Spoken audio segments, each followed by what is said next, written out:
Whew. Yeah, can we give Dallas some more love, please? And the band. Let's give the band some love, too. Whew.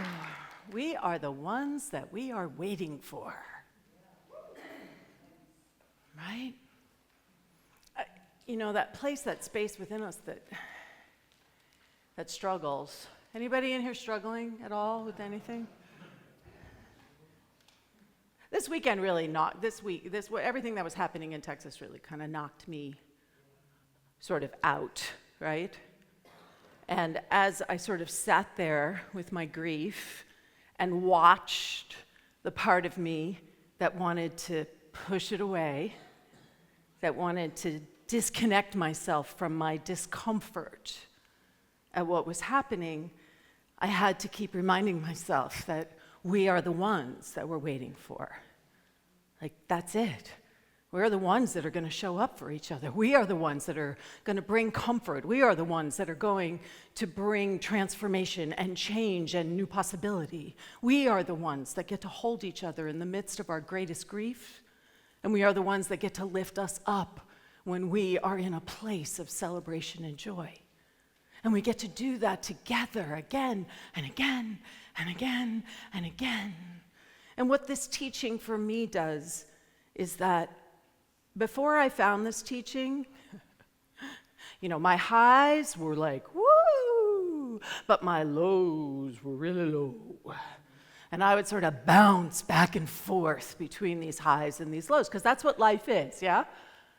This teaching does not mean that everything in your life is going to go the way you want. Take a breath, right? We somehow think like, I'm going to find the answer. What this teaching offers us is a way to mitigate the highs and the lows, to become aware of what is arising and be able to anchor ourselves in truth so that we're still experiencing life, but we're doing it from a place that has a larger container that can help keep us centered and grounded in the midst of whatever might be happening. And the piece that supports us in that is, I believe, this idea of collective wisdom. This idea that it's not just you alone that has to do X, Y, or Z, or me alone that's doing X, Y, or Z, but there's this collective space that we're all being invited into. And so I get this newsletter, which I really love because he is a minister, a fellow Unity, I think he's a Unity minister, who he sends out these newsletters with his thoughts, but he also sends like quotes, and so that you have things to draw on for your talks on Sunday. Again, collective wisdom, yeah?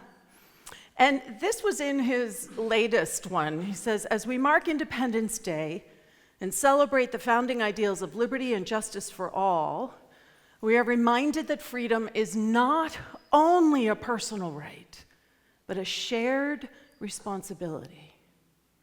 And there was something about that really spoke to me, that it's not just about me and my sense of freedom, but there is a sense of shared responsibility as to how we are being invited to be the loving presence in the world. Because remember, however yummy your meditation practice is, as you're sitting on your cushion, sometimes that can just feel so good, yeah?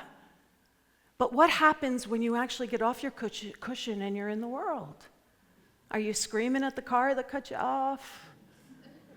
Are you screaming at your kids because they left the dishes in the sink again, right? How do we hold ourselves in that space of possibility while we are moving through the world? And this is what Jesus modeled for us. Take up your bed and walk. Don't just sit there. Be it in the world. And he goes on to say, true independence is not measured merely by economic power or national defense, but by the depth of our compassion and the breadth of our care for one another.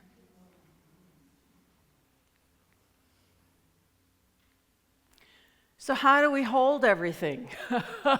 Right? How do we hold everything? How do we hold what we're in the middle of? I believe it's the Chinese say, the curse is that may you live in interesting times. It's a curse, right? Are we living in interesting times? I'm going to say yes to that. So, as we talk about collective wisdom, of course, what comes to mind is Unity's 12 powers, for me. The fact that wisdom is one of our powers, right? Charles Fillmore talks, it's about one of our capacities, our abilities. It's innate within us. We don't have to become wise. We already are wisdom. And through accessing that quality of wisdom innately, we can then move through the world as someone who is wise. Does that make sense to everyone? That's how we activate wisdom, is by being wise. So Charles defines wisdom as, and Linda Martellowitz in Divine Audacity, as the ability to evaluate, discern, and apply what you know. So we're talking about the power of right judgment, that we can evaluate options and make sound choices. We're talking about the power of discernment, that we can listen underneath logic maybe or rationality for that inspiration that is actually pulling us forward. And it is also the power of intuition. It's our ability to be able to trust and follow, not just like hear it, but follow my inner sense of direction. How many people in here have had that thing come up within them and then they don't follow it? And then they're like, oh, I should have followed it. Like I heard it, but I didn't act upon what I heard. So when we talk about accessing the power of wisdom, we're not talking about just, having the ideas. We're talking about how do we make them real?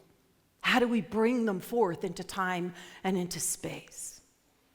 So wisdom, in how we hold it in Unity, is that it reflects our capacity for sound judgment, for discernment, and the objectivity to see what is needed in the moment. And so collective wisdom is the same thing, yes? And it's all about the collective wisdom is about how we are evolving in our collective consciousness so that we can do something that all of us are greater and wiser than just me alone. The collective becomes wiser. So Charles puts it this way, though, because he says, wisdom can be exercised in two ways.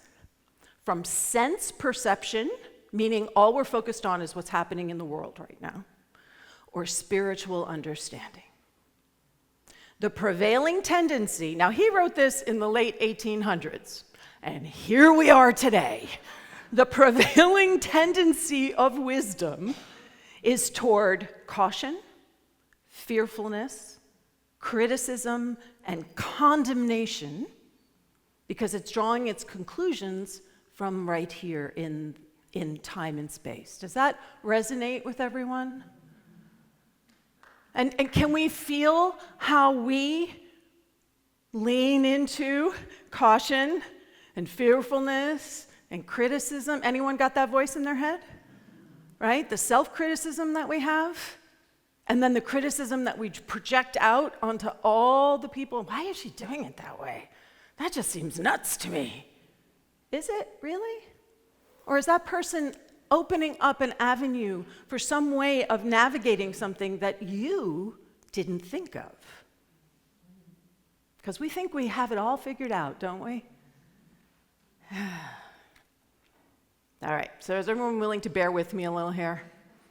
So when I was doing the history and development of New Thought in Sacramento, and I taught the class, one of the things that I was really focused on was the evolution of Unity's consciousness, of how Unity, from our founders, Charles and Myrtle, to how Unity has evolved and grown.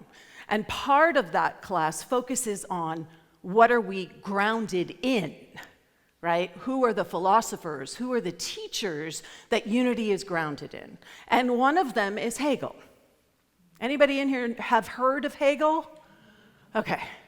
my smart Marin audience. So Hegel put forth this idea that's called the dialectic, right? And the idea is that we start off with a thesis of some sort, and then something arises in reaction to it, and then out of the collision of the thesis and the antithesis, we get a synthesis. Something new arises. And that synthesis then becomes the thesis. Right? So here's another. So the thesis, we start off with something we believe, and it gives rise to some kind of a reaction, which is the antithesis. It contradicts or negates the thesis. And then the synthesis is resolving the tension between the thesis and the antithesis. And it does this by resolving and identifying the contradictions that exist. So when we find ourselves stuck in a polarity, guess what? We're stuck between a thesis and an antithesis. And what is trying to evolve out of that? A new synthesis. Everyone still with me? Our eyes aren't rolling back in your head.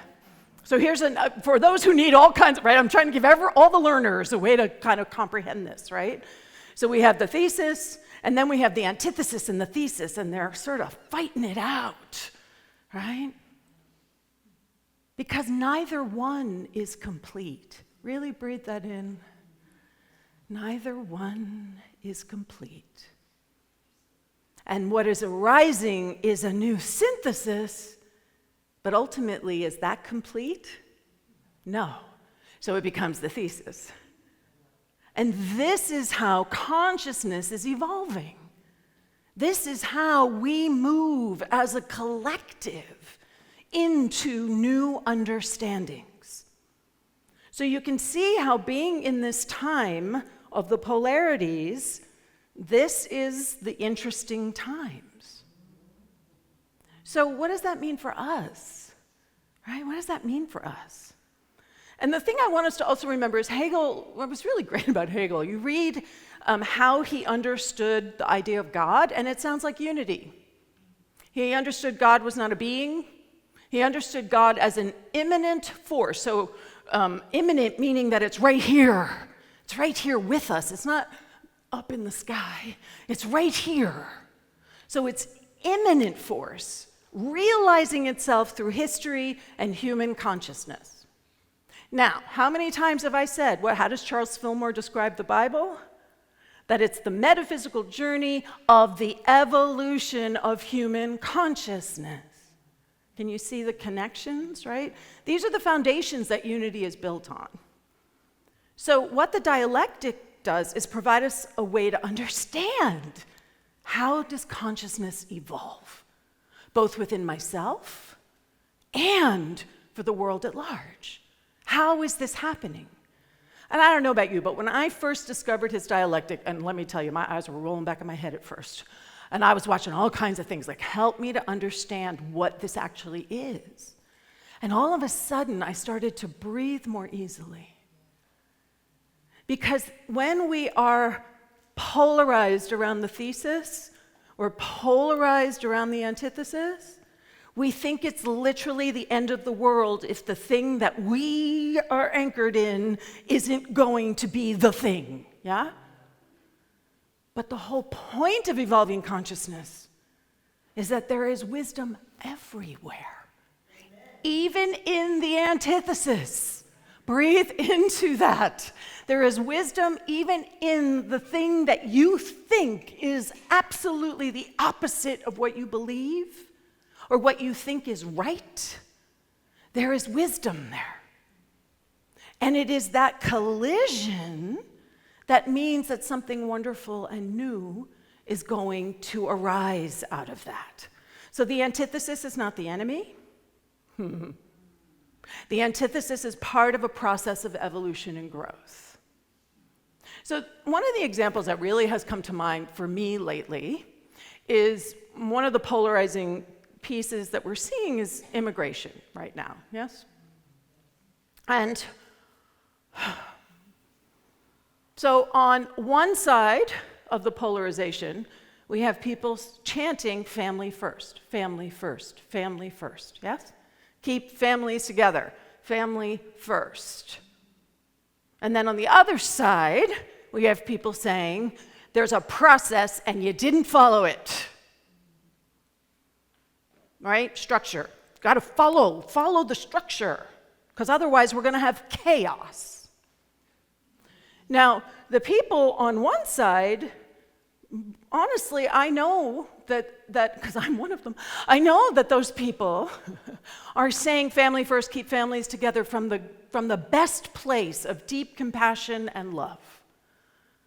But there are so many blinders around that. Because while we might be saying keep families first and don't deport people and families deserve to be together, did we ever, before this moment in time, pay attention to the work conditions that those families are living under? Did we ever, as a progressive or whatever side of the polarity you want to call it, actually pay attention to the fact that there are children in slave labor in this country because they are undocumented? No, we didn't, did we? We just sort of said, keep families together. But there's a place of compassion that we are being invited to recognize and stand in a completely different way. Can you feel that? And so it's this collision that is creating space, that breaks things open, that allows us to understand. Is there value in structure? Yes. There is, because that structure is what has OSHA in place. That structure is what has child labor laws in place. That structure is what keeps people only working a 40-hour work week instead of a 97-hour work week. And I know this can be hard to hear, because both sides think they're being the most compassionate, yeah? We're all being invited to change. We're all being invited to understand how we are being called to step up in a different way. What we were doing did not work. Can you hear me? Didn't work. And so out of this collision is the possibility for something else to arise, where children do not have to work in the fields, because we want our food to show up the way we're used to our food showing up. So within Hegel's understanding, right, and within our own, I'm going to call it this way: acknowledge the reality of human suffering. Meet that awareness with truth, yeah? That there is something more here. There's always more. There's always more possibility. There's always more compassion. And then allow our own understanding of what's possible to be transformed, so that then we can once again acknowledge the reality of human suffering. And we can once again meet that with principles of truth. And we can once again allow ourselves to be transformed to a new understanding. Can you feel how that's a regenerative cycle? And it's not an easy one, because we have to take our own blinders off. We have to get real with the fact that there is great injustice in this world. But to just sit back and think that one piece of it that happens to serve us really well solves whatever that problem might be, we're limiting ourselves, and we're limiting what's possible in the world. Our power rests not in our ability to prevent all suffering from happening, but rather in our unlimited capacity to transform suffering into a greater good. Hegel believed in the immanent presence of God. He believed in the goodness. His dialectic is grounded on the idea that we don't stay stuck in our human condition, but we allow God to be part of that conversation. And that's where the synthesis arises from. When we allow something greater than our human understanding to be what is guiding us. And we're not alone. That's my whole point. We're in this together. All of us are in this together. Whoever you think is over there, whatever the us versus them is, we're all in this together. Because the idea of the greater good cannot arise if we're stuck in an us versus them consciousness. Einstein said, right, you can't solve a problem from the same consciousness that created it. If we're stuck in this polarity, all we're doing is perpetuating the problem. And all it takes in whatever dance we're all doing, whether it's in our personal relationships or the larger collective consciousness, all it takes is one partner to stop doing what they have always been doing. And the other person has to readjust as well. It happens. So I believe that's our calling. I believe it's our calling to anchor the greatest good. I believe it's our calling to be the place that understands that it's not just them that need to change and get it, but it's also us. We're all missing something. And what we're missing is that foundation of Godness, of grace, of beauty, of allness, of oneness. That's what we're being invited to inhabit and to be with and to bring forth into the world in a whole new way. I don't know about you, I find it exciting that this synthesis, like I'm part of what is going to be created. Now, I might not even see it in my lifetime in this human form, but my consciousness is always going to be part of it, yeah? My consciousness is always going to be part of it. So we begin healing always with recognizing suffering and asking the question, where does it hurt? Where does it hurt? Have we actually asked that of who we think the enemy is? Where does it hurt? Can we hear where it hurts? Can we listen to where it hurts? Can we be moved by where it hurts? Can we look deeper at these things that seem intractable in our culture? Can we look deeper and start with that question? Where does it hurt? Can we ask that of ourselves? Where does it hurt? Where am I stuck in some thesis about myself? And I'm not allowing something else to arise to sort of challenge it and hammer it and push against it. Now, maybe I'm your antithesis, right? I very well could be. The teaching could be your antithesis. It's hammering away at who you think you are. Because out of that arises the awareness that we are truly divinely human. We're not just human, and we're not just divine. We are that place where heaven and earth meet right here in each one of us. So the questions I want to leave you with as you're sitting with all of this is, what aspect of your life or the world is asking you to stand with greater insight? What contradictions are you invited to reconcile in your own understanding? And how can differing perspectives offer greater insight rather than opposition? What has to give way within yourself to understand that there is wisdom everywhere? And are we open to acknowledging it and bringing it forth wherever it is arising from? So let's take this into a time of meditation. That was a lot, I know, right? But we're bringing this idea that is like philosophical and all the way up here, we're bringing it right into our heart.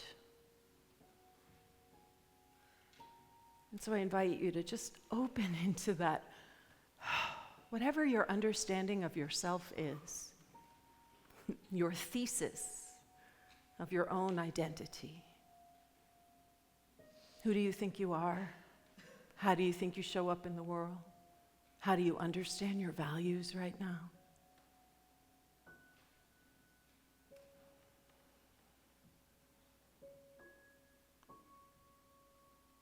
And as you allow that to just become present in your awareness. What is it in your world that seems to be in opposition to that? Who is thwarting you? What is thwarting you? Circumstances, history, the larger system that is all around us? That is your antithesis. And just notice how they're colliding against each other. And where are there contradictions? Where is your wisdom shifting from discernment and clarity, anchored in the wholeness that we are? Where are you becoming just 100% human? Being cautious, being afraid. And how are you being invited to welcome a new understanding of yourself, of the world? So let's just rest here as we allow this time of contemplation together in the silence.